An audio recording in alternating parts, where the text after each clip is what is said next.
Barra de Opinión presenta.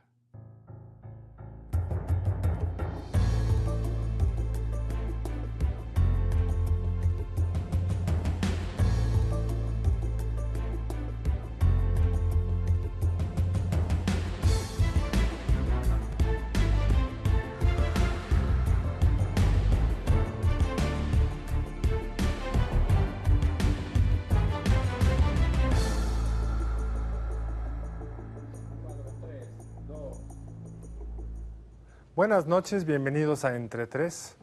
Ayer celebramos el cumpleaños número 95 de la Constitución mexicana.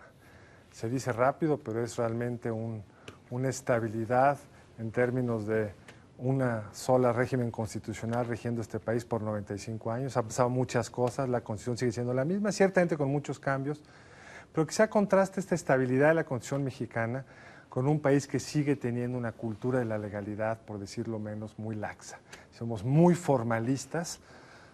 Fue además un régimen de abogados durante muchos años, los funcionarios eran predominantemente abogados, y sin embargo nuestro apego a la ley es más bien laxa. Somos un país como con una relación un poco tirante con la legalidad. Celebramos, la defendemos, es la última voz el Poder Judicial, lo cual es sin duda un avance notable, pero tenemos ahí como muchos huecos, una Constitución con muchas tensiones, con muchas restricciones, con reglas que vienen como realmente de otro siglo. Entonces, tenemos a dos constitucionalistas de primer nivel para poder discutir estos temas con ustedes. El primero es Miguel Carbonell, en orden alfabético. Miguel, bienvenido. Gracias. Muy buenas noches. Y Diego Valadez, bienvenido, Diego, también. Muchas gracias, Carlos. Pues no sé por dónde crean ustedes que valga la pena entrarles, si por la parte más de la cultura de la legalidad o más por el problema de las tensiones dentro de nuestro marco constitucional. A mí me gustaría contar una anécdota. En alguna ocasión, paseando a un alemán que me dio, al expresidente de Transparencia Internacional, íbamos en mi coche y él medio habla el español, y llegamos a una avenida y entonces de pronto me dijo, oye, ¿cómo es que se llama revolución? Esto en Alemania estaría prohibido, o sea, no se puede estar convocando a la subversión en contra de las instituciones. Entonces ya le expliqué, bueno, el peso de la Revolución Mexicana, etcétera, etcétera. Llegamos a la próxima cuadra y me pregunta, me dice, ¿y qué quiere decir insurgentes? Entonces le dije, mira, Peter, el asunto está muy complicado, es toda una cultura. En realidad hemos hecho de la rebelión, hay una cultura de rebelión en el país que sigue de alguna manera viva y que seguimos venerando a los que sublevan. Lo vimos en el 94 con el movimiento zapatista. El asentamiento de una cultura de la legalidad es contraria a ese resabio histórico de la sublevación, ¿no? Nos sublevamos contra la ley. También hay un mensaje, digamos, contradictorio en la nomenclatura de las calles, porque supongo que será extraño que en otro país haya una calle que se llama 5 de febrero, que se llama artículo 27, artículo 123. También, digamos, esta idea de ver la legalidad como símbolo, digamos, como la ceremonia del día de ayer en honor a la Constitución mexicana, me parece que habla de esta esquizofrenia legal en donde la honramos, la veneramos, tiene grandes monumentos, grandes símbolos, pero no es realmente una pauta para orientar la conducta, es si acaso un consejo. Y en materia constitucional es peor. Esto que dicen se magnifica todavía porque precisamente la Constitución es un texto que se presta por su naturaleza de documento no nada más jurídico, sino también de declaración política, a la grandilocuencia y a las grandes palabras y a las grandes definiciones y al encomio también de los políticos y de la clase política, pero que en la realidad presenta un cuadro esquizofrénico mayúsculo, absoluto. Y en ese sentido, por supuesto, todos los indicadores que tenemos en temas de cultura constitucional nos demuestran una precariedad impresionante, un abismo entre aquello que está establecido en nuestra Carta Magna y lo que realmente se vive en la práctica social de nuestro país. Y en ese sentido, yo diría, en relación a lo que apuntaba Federico, desde luego que hay una parte de la población mexicana que todavía ve en la subversión, en la insurgencia, un motivo para no acatar las leyes. Pero creo yo que a estas alturas también ya tenemos muy medido que la mayoría de las personas en México se acomodan en relación a la ley. No quiere decir que la cumplan. En esta laxitud de la que hablaba Carlos, Creo que la mayoría de los mexicanos simplemente hacen lo que pueden, hacen, como que la cumplen la legalidad, pero en realidad se acomodan a las circunstancias para evitar pues cumplimientos a rajatabla o absolutos de la propia legalidad. Bueno, ese fenómeno que efectivamente constatamos todos, y además hay base empírica para demostrar ese apartamiento de la disposición a cumplir con la norma, no es solo de la sociedad entendida como el conjunto de gobernados, es de la sociedad en sentido amplio que involucra a los gobernantes, y en ese sentido lo que estamos viendo en este momento en México es todo un proceso de desconstitucionalización. A pesar de lo que se haya dicho ayer, debemos reconocer que el discurso constitucional se ha venido haciendo realmente anual. O sea, tendremos que esperar al próximo 5 de febrero para volver a hablar de la Constitución. No quiero decir que ese discurso reiterativo que tuvimos durante mucho tiempo de hablar de la Constitución cada 3x4 fuera el más aconsejable, pero lo que sí quiero decir es que nos hemos alejado de los conceptos básicos de la Constitución y que progresivamente nos importa menos su aplicación. Veamos un caso. En lo que yo refiero como desconstitucionalización. ¿Cómo explicamos a una sociedad la presencia de retenes en las carreteras? Sí. Y por otro lado, decimos que de acuerdo con la Constitución hay libertad de tránsito. ¿Cómo explicamos a la sociedad que el artículo 13 de la Constitución hable en el sentido de que no hay ningún tipo de fueros en el país? Y por otra parte, todavía estemos discutiendo en la Suprema Corte de Justicia si a los militares que delinquen se les encausa o no en el orden civil, que es lo que la Constitución dice, o sea, está fuera de discusión. Pero yo creo que tienen razón, pero son dilemas de siempre. Retenes en Zihuatanejo y Acapulco ha habido desde que yo recuerdo haber ido a Zihuatanejo. Los fueros militares no se inventaron en esta administración, han sido parte constante de la relación Estado, bueno, poder civil, poder militar. Y habría muchos otros, digamos. Hay una tensión permanente entre ese derecho constitucional a la libertad de circulación y la violación constante de quienes marchan, no solo de la libre circulación de terceros, sino la Constitución es muy clara que para cuando marchas tienes que ser respetuoso a las autoridades, bla, bla, y también hay una violación constante de la Constitución. Es decir, como que la Constitución es un referente que se usa en el debate político, citando solo lo que a ti te conviene. Lo que pasa es que no es lo mismo el ejemplo que señalas de una marcha pública que efectivamente interrumpe la circulación, que eso pasa lo mismo en México que en Londres, o en Berlín o en cualquier país, a que la transgresión venga por parte de la autoridad. Porque para eso se inventó la suspensión, que en México llamamos suspensión de garantías o estado de excepción en otras partes. Lo que ocurre es que lo que tú señalas, que esto se ha venido haciendo por años, es lo que ha acabado por efectivamente afectar la percepción de la constitucionalidad en México. He señalado solo unos ejemplos, pero podríamos examinar una veintena de casos. Miren, rápidamente dicho, la Constitución nos habla de derecho al trabajo, artículo 123, ¿dónde está el seguro de desempleo? Por supuesto, o dice que los salarios serán justos y remuneradores. ¿Cuándo te has amparado porque no lo es? La Constitución define lo que es el salario mínimo. Dice que es el monto necesario para satisfacer las necesidades de una familia. Bueno, ¿quién con 1,600 pesos puede decir que satisface las necesidades de una familia? Ernesto Cordero. No serán 6,000, no seas tan duro. Ahora, yo creo que sí hay un cambio importante en el sitio que tiene la Constitución en el régimen político, y me parece que eso deriva del pluralismo. Me parece que con una estructura pluralista en las instituciones, en el Congreso, en las gubernaturas, en los municipios, el hecho de que se haya roto ese embudo que existía durante muchas décadas, que se concentraba el poder en el presidente de la República, sí ubica a la Constitución en un lugar diferente. Mejor que antes. Creo que por supuesto que es un mejor lugar, y creo que empieza a leerse en una clave distinta, que es la clave que me parece que es la razonable para un texto constitucional, que es leerla como una ley que tiene, a fin de cuentas, un tribunal que es el que la descifra y la interpreta oficialmente. Eso durante la era priista, pues no existió.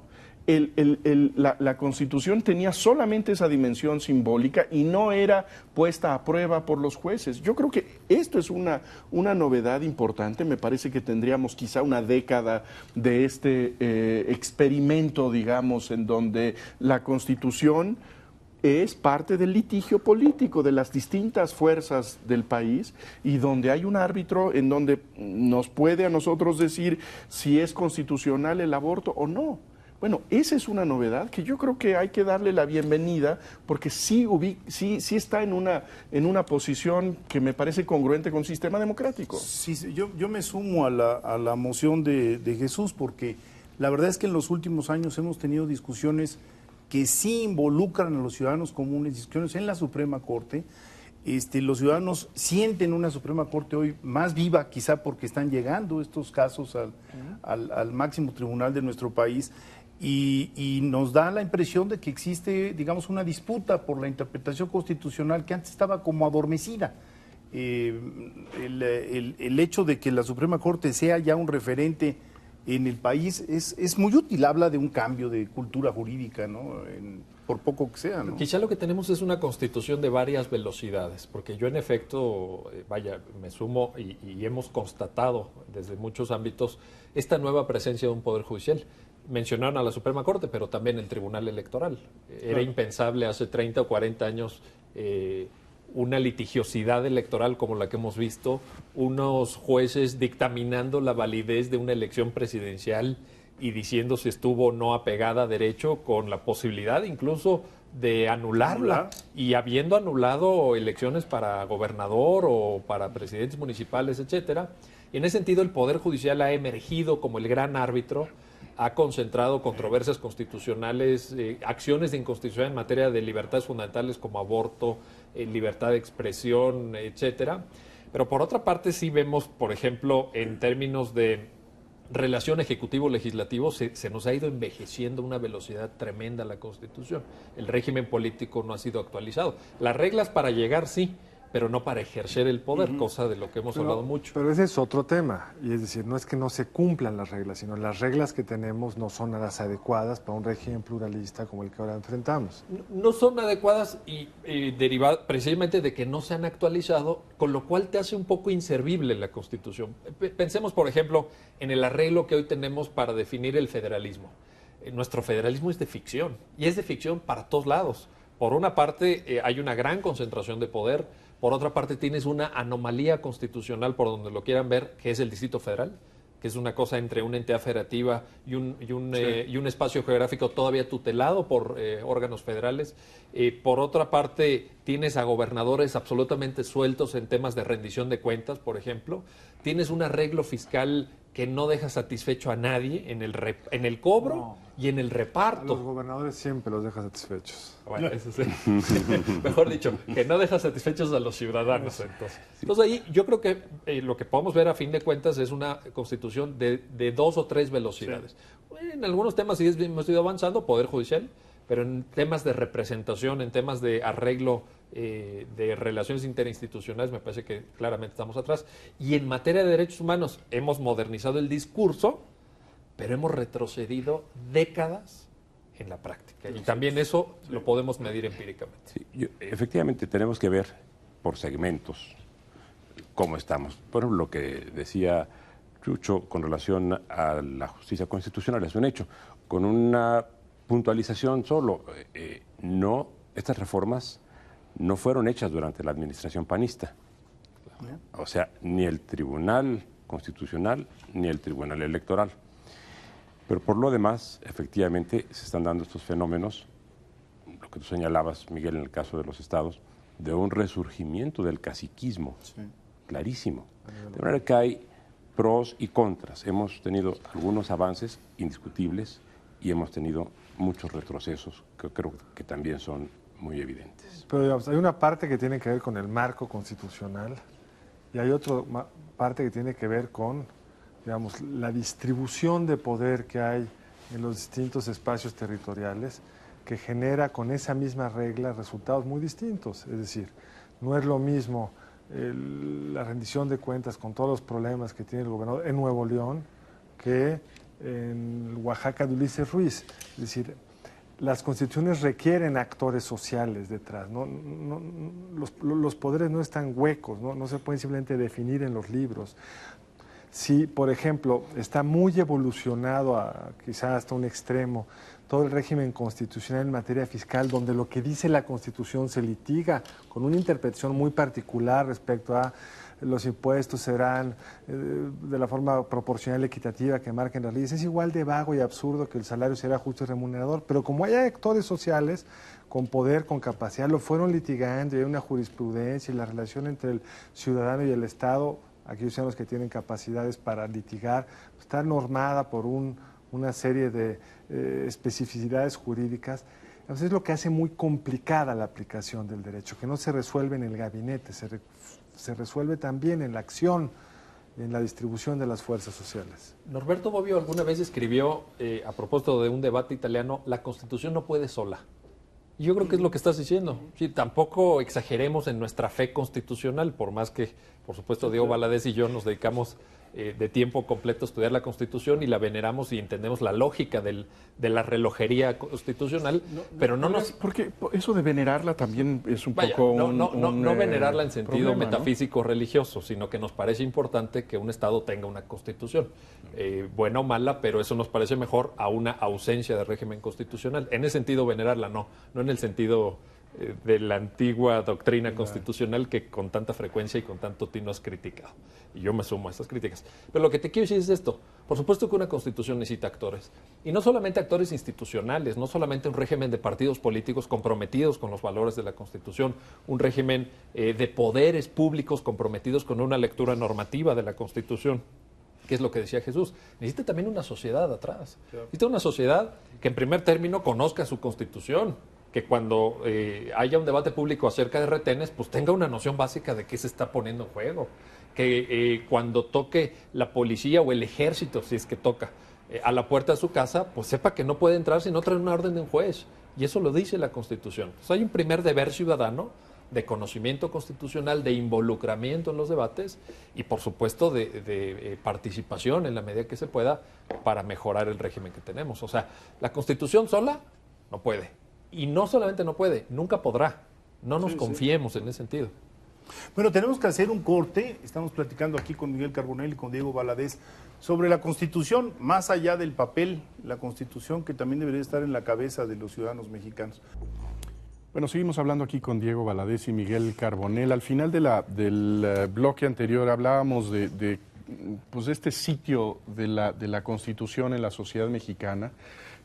Finalmente podríamos entender que la Constitución no solamente es ese libro que podemos encontrar en la librería o consultar por internet, sino que tiene que ver, por una parte, en una dimensión con lo que los jueces leen de ese texto, pero también con lo que la gente hace de su lectura o de la ignorancia de ese texto.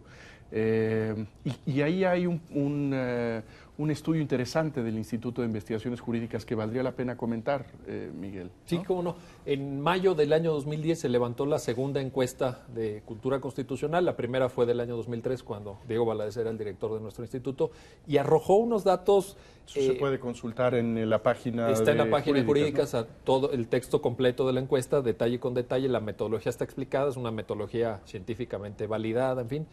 Y los datos que nos arroja son ciertamente preocupantes. Vaya, los más llamativos, para no exceder.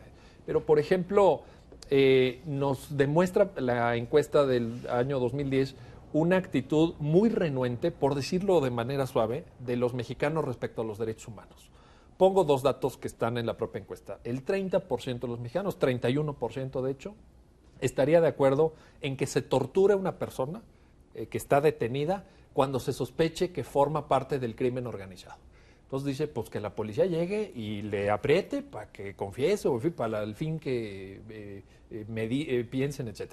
Dos, el 32% de los encuestados señalan que estarían de acuerdo o muy de acuerdo en que una persona fuera ejecutada cuando es detenida por la policía o por el ejército, en vez de ser entregada a un juez o a un ministerio público. Eso es un nivel de animadversión, de renuencia, de enemistad con los derechos humanos más básicos, integridad física y vida. Sí, el derecho, digamos, con el proceso básico de un sistema democrático, que no eres culpable hasta que se demuestre. Lo cual nos arroja también, digamos, luz en el sentido que muchos mexicanos, probablemente millones de mexicanos en la lucha contra el crimen, lo que buscan no es justicia, sino venganza. Pero, digamos, relacionando esto con lo que decía Diego Valadez hace un momento, esto empieza también con una pedagogía oficial.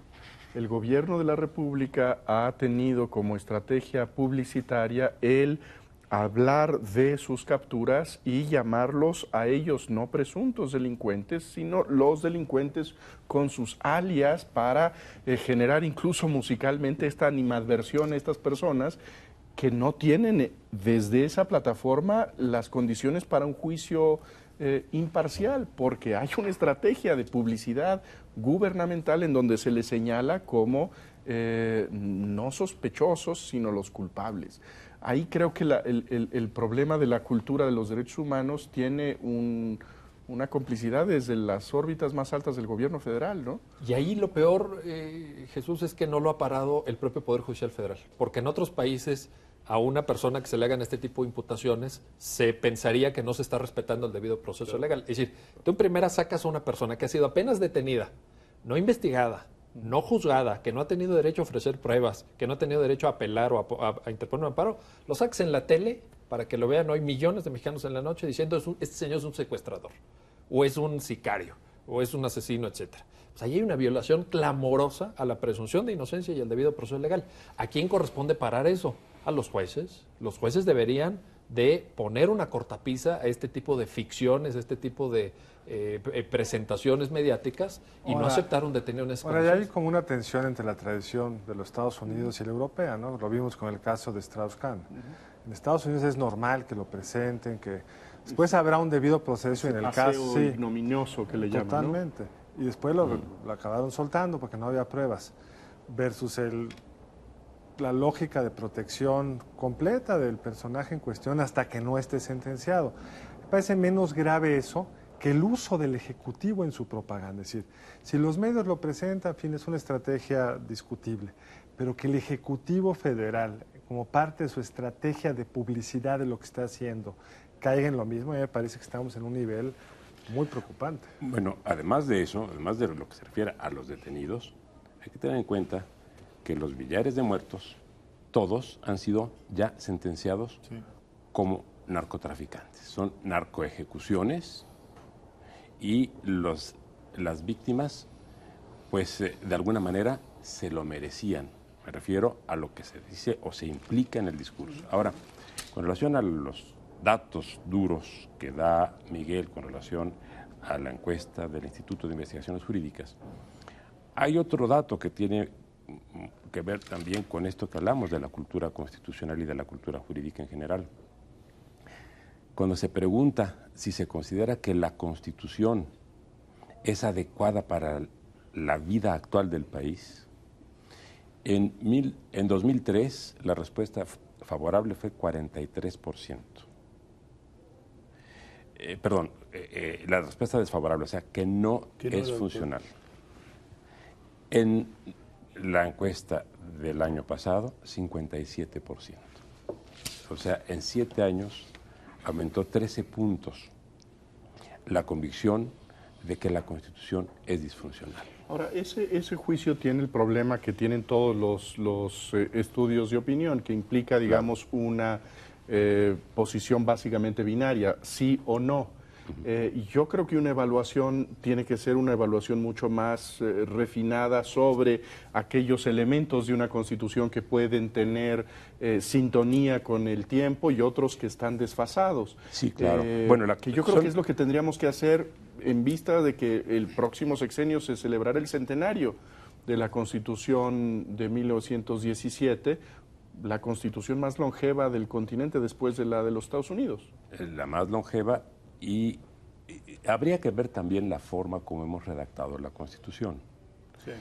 Digamos, la Constitución en 1917 estaba integrada por 22,000 palabras. La Constitución a fines de 2011 estaba compuesta por 55,000 palabras. Yo no sé cuántas constituciones más largas conozca Miguel. Yo solo conozco una, que es la de India, que contiene 90 y tantas mil palabras. La brasileña es muy larga, ¿no? Sí, la brasileña, la venezolana, la ecuatoriana, la boliviana son más largas en artículos. Pero no palabras. Pero no en palabras. Lo cual quiere decir también que nuestros artículos ya son complejísimos, Sí, y que es muy difícil leer nuestra Constitución para uno que no sea experto. Pocas constituciones tienen el nivel de detalle, digamos, en la relación de la industria petrolera, donde está a nivel constitucional cosas que en donde yo conozco en todos los países está a nivel de ley secundaria. O del sistema electoral. O el sistema electoral, que está el régimen de reparto de dineros en la Constitución. Y el de los spots de 20 segundos, y de 30 segundos. Eso está en la Constitución, en el artículo 41. Sí. Ahora, regresando a este dato que, aunque sea binario, te da una percepción, ¿no? Y que es dramático. Pero hay muchas preguntas para corroborar. O sea, sí, di los datos de una, pero ¿se confirmaron esas tendencias? No, yo creo que lo que decía no es que no estuvieran confirmadas, son lo que son y son muy claras, sino que se habría que indagar un poco más dónde está viendo el público, está en los desajustes, en qué temas específicos, en materia de trabajo, en educación. Y lo que dirías tú, lo que diría Miguel sobre esta distancia con... Sí, lo del público habría que tomarlo, vaya, con una cierta reserva en el sentido de lo que ustedes apuntaban, de que en la medida en que una Constitución va creciendo y tienes un artículo 27, un artículo 123, que verdaderamente cuesta muchísimo leerlos de corrido, irlos entendiendo, etcétera, en esa misma medida se dificulta que el público que no está especializado pueda también valorar eso. Es decir, esta propia encuesta de cultura constitucional nos arroja un nivel de desconocimiento constitucional profundo, arriba del 90%. ¿Qué tal? Algunos ejemplos, Miguel. No, cuando se le pregunta a la gente, dice, oiga, ¿usted realmente conoce los derechos que establece en su favor la Constitución? Entre quien lo conoce un poco y de plano dice no lo conozco, suman el 90%. O, por ejemplo, cuando se le pregunta también, para corroborar esta primera, hay una pregunta adicional que dice, oiga, ¿quién reforma en México la Constitución? Sí. 0% sabe la respuesta correcta, 0%, que es un poder reformador de la Constitución integrado por el Congreso de la Unión y las legislaturas locales. Un 40% te dice que el Congreso. Un porcentaje menor de un 15% te dice el presidente de la reforma. Bueno, al grado de que hay todavía un 3 o 4% que te dice el IFE. Un 2% te dice la CNDH. Caramba, la gente tampoco ha leído tanto la Constitución. No es culpa de ellos, necesariamente. Porque yo también a mis alumnos les pongo de prueba y de reto. A ver, lea usted el 27 de corrido, un domingo en la tarde, a ver si es capaz de leerlo hasta el final y luego recordar que decía el párrafo segundo. No hay quien lo haga. Ahora, y apunta otra cosa. Después de la Constitución, que es complicada, léete una sentencia de la Suprema Corte y compárala como está redactada en Canadá, Estados Unidos, Colombia, que son unas redacciones que te dicen qué es lo que está en el juego, no te recitan una serie de historias previas donde es muy difícil saber qué están queriendo argumentar. Jesús apuntaba un tema, un concepto que me parece muy sugerente, que es la pedagogía constitucional. En México nos ha faltado mucha pedagogía constitucional, empezando por el propio texto, que es incomprensible en muchos de sus aspectos, muy barroco, muy difícil de penetrar en sus significados. Y si a eso le agregas lo que tú señalas, Carlos, la interpretación, porque hoy una constitución no es nomás el texto. Una constitución es también la interpretación que de ese texto hacen los jueces y el alcance que le quieren dar. Jueces nacionales e internacionales, porque también tienes que contar con lo que dicen las cortes internacionales, toda vez que hemos ya incorporado los tratados internacionales de derechos humanos, por ejemplo. Entonces sí se vuelve ciertamente complejo y difícil de comprender. Ahora, a mí me gustaría retomar algo que se ha dicho en la mesa de pasadita, lo dijo ya Diego, lo dijiste tú, y es que en materia de derechos humanos en los últimos años realmente estamos viendo una situación que podría ser un gravísimo retroceso. Hace poco estuvieron en México Human Rights Watch, los representantes de esta organización que vigila los derechos humanos, y bueno, auténticamente en las entrevistas que tuvieron las autoridades les hicieron saber que pues detrás de los 45,000 muertos, en realidad pues solo el 5% ha gozado de una investigación, es decir, que no sabemos absolutamente nada de los otros y ya de entrada se les está calificando como de personas involucradas o vinculadas con las otras. Pero va a ser un asunto que el país va a tener que digerir. O sea, terminada esta administración, bueno, pues vamos a ver una discusión sobre quiénes eran, ¿no? Una institución que además ya Porque no puede. se sabe la identidad de todos ellos. No se sabe la identidad, las pruebas han sido alteradas, en fin, hay una situación realmente muy complicada. Y después me gustaría retomar lo de la pedagogía jurídica porque cuando tuve el honor de estar en la CNDH, uno de los movimientos que vimos es cómo caía la detención ilegal y la tortura. Y se fueron hasta, si no mal recuerdo, el lugar 12 o 13º, por ahí. Y de nueva cuenta han vuelto a ascender. Ahora, tú le preguntas a una gente qué es la detención ilegal y no sabe cuáles son sus derechos, ¿eh? Estas escenas que vemos de la policía norteamericana leyéndole sus derechos a los ciudadanos en el momento de la detención, eso en México todavía no lo logramos, que sería como quizá uno de los primeros peldaños para ir construyendo una cultura de legalidad. ¿Cuáles son mis límites? ¿Cuáles son los límites de la autoridad en una detención? ¿No? Lo que estás diciendo, Federico, no tiene un matiz puramente académico, teórico, impacta en la práctica, en la vida de personas de carne y hueso. La CNDH acaba de sacar un informe especial sobre entrada en domicilio sin orden judicial y se pudieron acreditar más de 15,000 casos documentados en lo que va del sexenio de entrada en domicilio sin orden de cateo, que es un requisito que la Constitución fija. Claro. Si usted quiere entrar en un domicilio, tiene que tener una orden de un juez para que le diga, oiga, pues busque esta arma, etc. Y ese es un ejemplo de los muchos ejecuciones extrajudiciales. La tortura en 2007 se fue para arriba otra vez, sobre todo tortura en manos de militares, hay que decirlo con todas sus letras, Sedena y Secretaría de Marina, documentados perfectamente en recomendaciones de CNDH, y en ese sentido, y no ha habido una respuesta popular también que diga, oigan, ¿qué está pasando? Queremos seguridad, pero no a costa de todo, no a costa de cualquier mínimo sentido de respeto a la dignidad humana, y habrá que sacar las cuentas cuando sea el momento, ¿no? Ahora, una cosa brevísima, que también denota este abandono de la cultura constitucional o esta desconstitucionalización del país, porque también se le pregunta a mucha gente, y se han hecho las encuestas, ¿está usted de acuerdo con que se retire el ejército de esta población? Y un 80-85% dice que no se retire, a pesar de que se saben estas acciones arbitrarias. Sí, pero lo que no se sabe también, porque lo sabemos cada vez mejor de entidades donde no hay ni ejército, ni policía federal, ni policía municipal, es que viven bajo el terror del crimen organizado. Bueno, pero No, eso es lo que habla de que no tenemos la seguridad de que los derechos que están en la Constitución se están cumpliendo. No, claro, por ejemplo, pero se vuelve un ejercicio académico esto, cuando la alternativa es que te secuestren a una persona por semana, como pasa en algunos pueblos. Alternativa. No, la alternativa es que se cumpla. No, claro, Miguel, nadie no querría eso, pero lo que creo que hay que entender es que cuando te están respondiendo eso, no te están diciendo es que yo querría vivir como en Suiza. Bueno, si les preguntara así, te diría sí, pero vienen muchas de estas zonas de la ausencia total de control alguno sobre el crimen organizado. También creo que hay que hacernos cargo de eso. No significa que haya que dejar de atender lo que estaban diciendo ustedes, pero solo hay que entender el contexto de esa pregunta. Agrego un dato que corrobora lo que está diciendo Diego de la contradicción. Hay reactivos recientes de distintas encuestadoras que preguntan, ¿cree usted que en México se están violando los derechos humanos?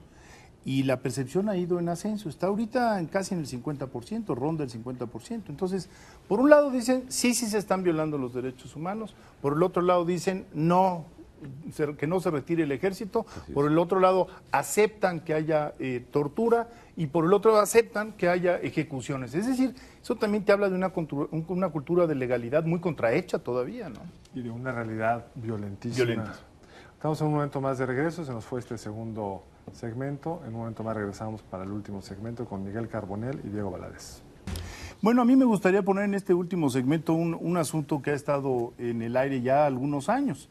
Puede ser que a partir de la muy polémica elección de 1988 surgió un grupo de legisladores que empezó a hacer una crítica furibunda en contra de nuestra Constitución e incluso se llegó a hablar de la necesidad de una nueva Constitución. El asunto, digamos, no ha prosperado desde el punto de vista de que hay una convocatoria formal, pero sigue habiendo personas que dicen, son tantas las reformas que se le han hecho a la Constitución Política de los Estados Unidos mexicanos que quizá deberíamos de partir de cero y convocar una especie de constituyente, lo cual a mí me parece imposible. ¿Ustedes qué opinan? ¿Cómo ven esta situación? Bueno, yo hace algunos años consideraba inadecuado que hubiera una nueva constitución en el país, fundamentalmente porque creo que una serie de consensos básicos que teníamos establecidos, entre ellos el Estado secular, podrían correr riesgos. Pero hoy lo que estamos viendo es que ya los riesgos para el Estado secular están instalados y que ya se han hecho incluso reformas en diferentes constituciones, nada menos que 18 constituciones estatales, donde efectivamente el Estado secular ha quedado omitido. En estas circunstancias y por esta forma tan peculiar que hemos tenido de ir construyendo la Constitución, que es realmente una norma muy reglamentaria, como ya se comentó en los segmentos anteriores, yo creo que tenemos que llegar a una etapa en la que solamente habría dos opciones: o una refundición del texto constitucional, o sea, reescribirlo aunque no le cambiemos nada en cuanto al contenido, o una reelaboración de la Constitución sin un Congreso Constituyente. Yo creo que lo podemos hacer, podemos hacerlo con Congreso o sin Congreso Constituyente, pero el Poder Reformador tiene facultades para ello. Miren, pero si en el plano de revisar, digamos, desde el nombre del país, desde el artículo primero hasta el último, ¿sería tu idea? Lo normal sería reforma integral. Lo normal sería, eso. así es, lo normal sería que muchos artículos no se modificarían, como ocurrió en 17 con relación a 57. Pero miren, solo como un ejemplo para nosotros y para el público que nos ve. Si en este momento nosotros fuéramos uruguayos y esta mesa estuviera llevándose a cabo en Uruguay y el público que nos está viendo fuera uruguayo, todos podríamos decir que en México, que en un país lejano llamado México, la Comisión Nacional de los Derechos Humanos y la Procuraduría General de la República forman parte del Poder Judicial. ¿Por qué? Porque si leemos la Constitución encontraremos que la Procuraduría y la Comisión de Derechos Humanos están en el capítulo correspondiente al Poder Judicial de la Federación. Sabemos que no es así. Entonces, es un problema ya técnico de redacción de la Constitución muy profundo. Y estoy señalando un ejemplo, son un montón. Sí. Bueno, de hecho, por ejemplo, abonando en lo que tú dices, pues el título primero, las garantías individuales, pues ya es una terminología que está de alguna manera fuera de... Tendrías que hablar de los derechos ciudadanos. En ese título está el INEGI, por ejemplo. Dentro del listado, dentro del catálogo de derechos, no sé por qué razón, pero ahí se incluyó al INEGI, y al Banco de México, a los tribunales agrarios. O sea, yo estoy a favor de una nueva constitución y estoy a favor de un Congreso Constituyente, si es que es necesario hacer un Congreso Constituyente, no por razones meramente formales de reacomodo, etcétera, sino porque, desde el punto de vista de la técnica jurídica, la Constitución mexicana es, desde mi punto de vista, la peor de todo el continente. No hay un texto más barroco, más difícil, más contrahecho, etcétera. Tenemos la peor Constitución de América Latina y no creo que México merezca eso. Creo que la tradición constitucional o las aspiraciones de la democracia constitucional mexicana merecen algo mucho mejor, más pulcro, bien redactado, etcétera. Sino porque también una nueva Constitución puede ser como el disparo de salida de la consolidación democrática, la Constitución de la democracia mexicana, que creo que no ha habido ese momento de eclosión, digamos, democrática, los pactos de la Moncloa, el referéndum chileno, yo creo que, la caída de la Pangea. Lo que estás pidiendo es una fiesta, Miguel. No estás pidiendo una nueva constitución. Lo que quieres es una ceremonia, un gran símbolo. La democracia vive de eso también. Yo creo que esa es una visión, digamos, arcaica de la Constitución, que es reinstaurar la Constitución como un símbolo, el símbolo ahora de un nuevo régimen político. A mí me parece que la Constitución debe servir para hacer una regla, una ley que se aplique y que define qué es lo lícito y qué es lo ilegal. Pero digamos, tener un nuevo constituyente, para tener una ceremonia de refundación, para decir a partir de hoy es el día auténticamente cero de la democracia mexicana, me parece que es una visión profundamente conservadora de la legalidad, que es emplear la ley como un farolito. Déjame seguir en ese mismo sentido. Además de que estoy de acuerdo con ello, porque sean dos, me parece que parte de una visión muy de gabinete, de que se van a juntar estos grandes juristas mexicanos y van a sacar esa Constitución con la técnica jurídica que se merece el pueblo mexicano. cuando las constituciones se redactan en las negociaciones políticas.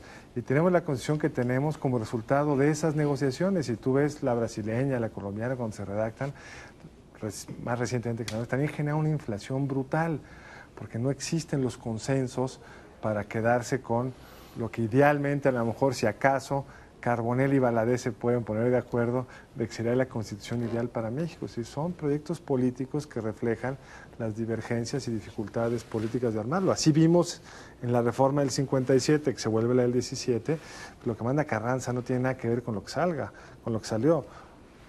Voy de uno en uno. Lo profundamente conservador, lo que realmente es conservador es la alternativa a lo que nosotros estamos planteando, que es quedarnos como estamos. Quedarnos como estamos, con una constitución que no satisface a nadie, con una constitución que técnicamente es una vacilada, con una constitución que nadie respeta, con una constitución que nadie conoce y nadie puede conocer, y con una constitución precariamente aplicada, Pero eso me parece lo más conservador. Cada afirmación que has hecho ha sido de un terrible simplismo. Es decir, ninguna afirmación de esa es válida. Es decir, desde luego que la Constitución tiene grados relativos de cumplimiento, tiene grados relativos de respeto, y no podríamos decir es que nadie respeta la Constitución. Va a haber elecciones en julio, el 1 de diciembre va a haber un nuevo presidente, y en ese sentido la Constitución sí tiene un grado de eficacia, un grado de eficacia. Es un grado que desde luego que tiene que ser muchísimo mayor, pero no podemos decir que es un trapo que no sirve para nada. Bueno, que sirve Lo que para tenemos poco, que hacer es potenciar la eficacia de la Constitución, es decir, dejarla de ver como una banderita, verla como una ley. Hoy es imposible de hacerlo. Hoy es imposible para quien quiera leer la Constitución, no para quien quiera nada más hablar de las grandes decisiones. El artículo 6 dice que uno de los límites a la libertad de expresión vigente es la moral. Intentemos aplicarlo. Listo. Sí. Intentemos aplicar eso. Venga, tomémonos en serio. Tomémonos normativamente como tú propones. ¿Cuál va a ser el resultado? Va a ser una sociedad profundamente conservadora. Entonces, lo que yo creo sobre es ir esto. viendo artículos que no están funcionando.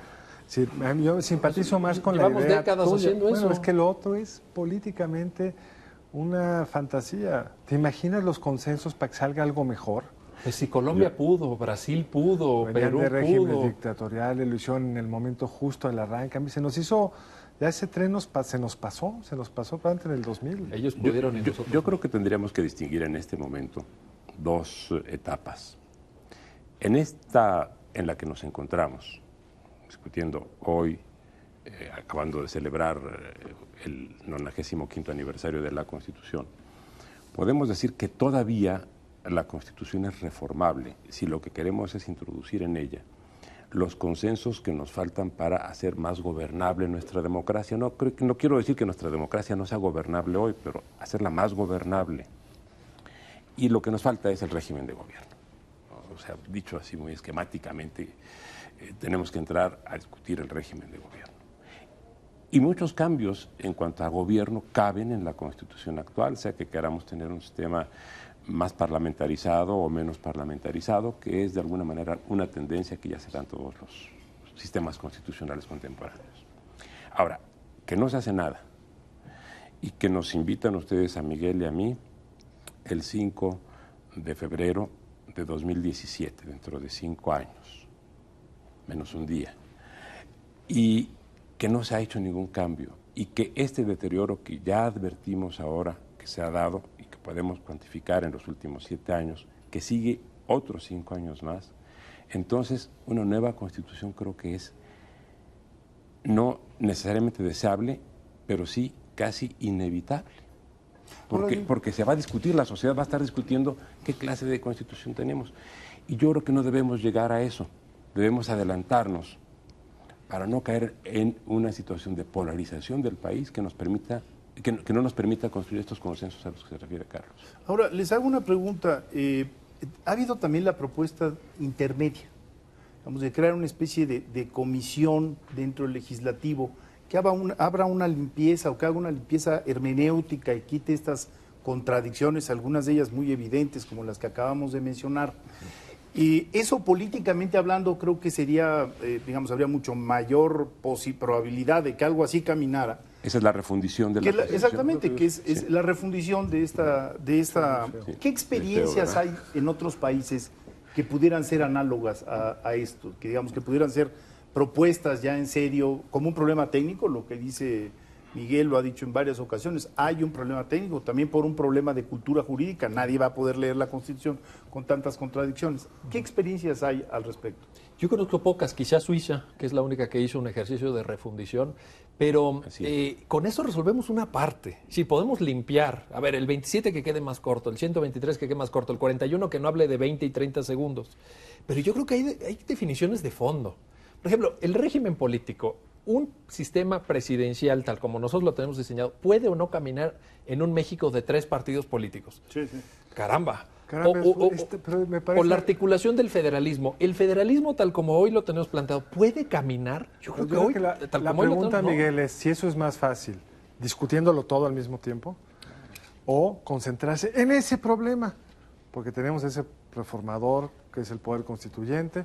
¿Cómo lo ven ustedes política más viable? Que le dicen, ahí va todo, piénsalo todo de la A a la Z. Híjole, no podemos sacar esta complejísima discusión del régimen de gobierno. Yo voy por la idea, por la experiencia reciente de la capacidad de nuestros legisladores, que son los que son.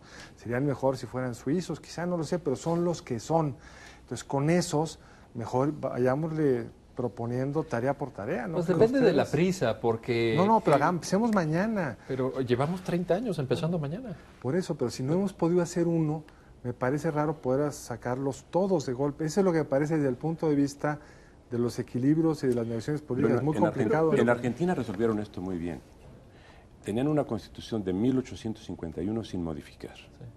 Y en el año 94 dijeron, vamos a reformar la constitución sin tocar A, B, C, D. Sí. Y entonces salvaron esto, efectivamente, que ustedes señalan, no entraron a la refundición, o sea, se oye muy feo, como dice Carlos. Digamos, reescribir la Constitución, repito, sin cambiar su sentido. Entonces se pueden hacer las dos cosas, es decir, vamos a modificar ciertos aspectos y vamos a reescribir otros. Y eso se puede, yo creo que eso se debe. Y resultaría adecuado si lo hiciéramos en el curso de este año y del próximo. Yo creo que para más tarde se complicaría.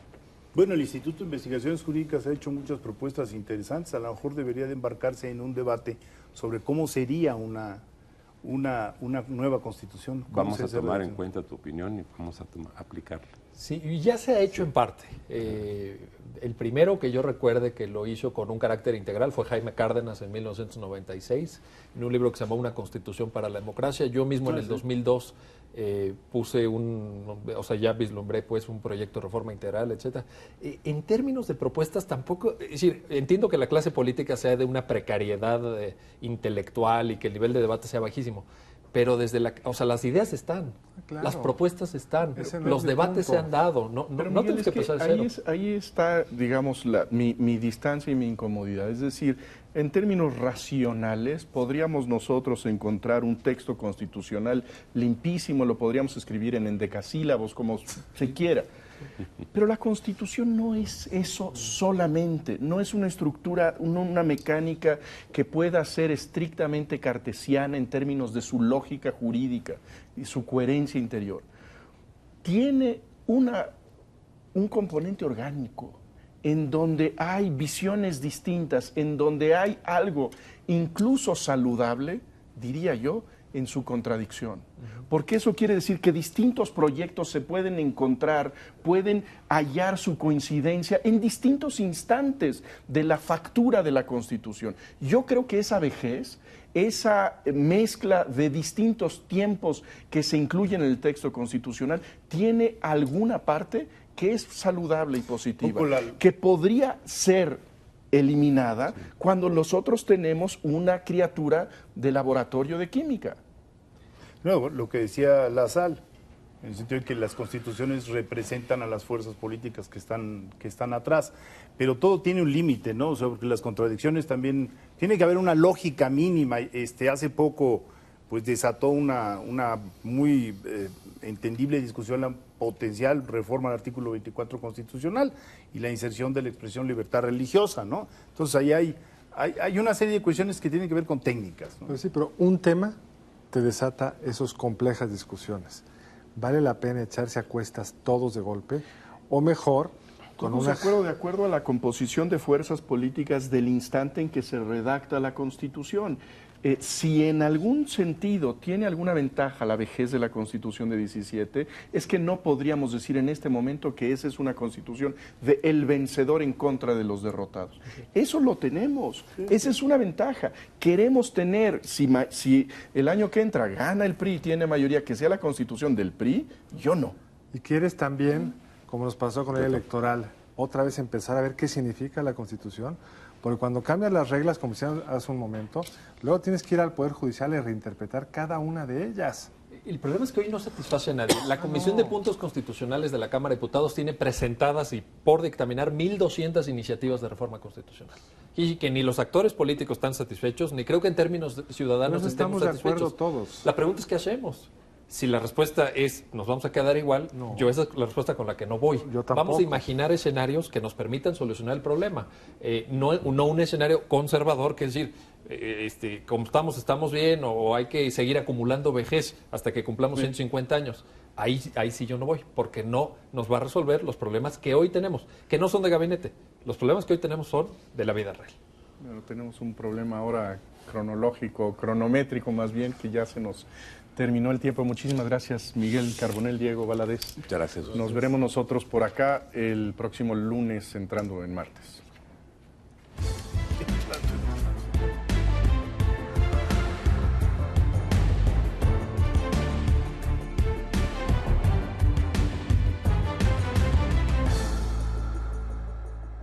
Barra de Opinión presentó.